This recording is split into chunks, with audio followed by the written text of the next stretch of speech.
चलिए, तो आगाज बहुत शानदार है और उम्मीद करते हैं किसी शंखनाद की तरह टीम इंडिया की भी जीत हो, लेकिन सितारे बड़े महत्वपूर्ण होते हैं। टीम इंडिया के सितारे अभी क्या कह रहे हैं सेमीफाइनल को लेकर?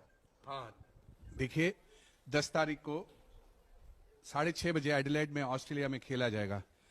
इसमें कुंडली मेष लग्न की बनती है।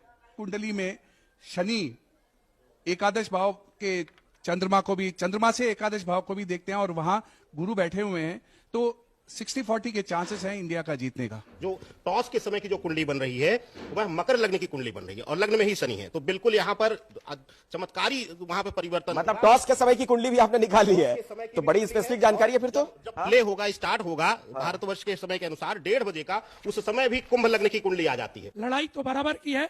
गणेश जी 60-40 कह रहे हैं, हम कह रहे हैं कि 70-30 का खेलना हो जाए। देखिए 11वां भाव चोट दे देता है, रोक दे देता है, लेकिन धन की प्राप्ति, लाभ की प्राप्ति भी कराता है। तो दोनों घटनाएं देखने को मिलेंगी। संघर्ष बहुत जबरदस्त होगा, बट फाइनली भारत के पक्ष में ये मैच जाएगा। पराक्रम भाव का स्वामी चंद्रमा लगन में उच्च का होने वाला है जब हमारा मैच होगा, तो उस टाइम पे स्थितियां पराक्रम भाव की बहुत मजबूत हो रही है और उच्च का चंद्रमा जब लगन में आएगा तो लगन को बहुत स्ट्रांग बल देता हुआ नजर आ रहा है। 9th और 10th लॉर्ड जो शनि है हमारा, वो भी अब हमारा डायरेक्ट हो गया है और मूल त्रिकोण राशि की तरफ जा रहे हैं शनि महाराज भी, तो ये भी भारत के लिए एक बहुत ही पॉजिटिव पॉइंट है।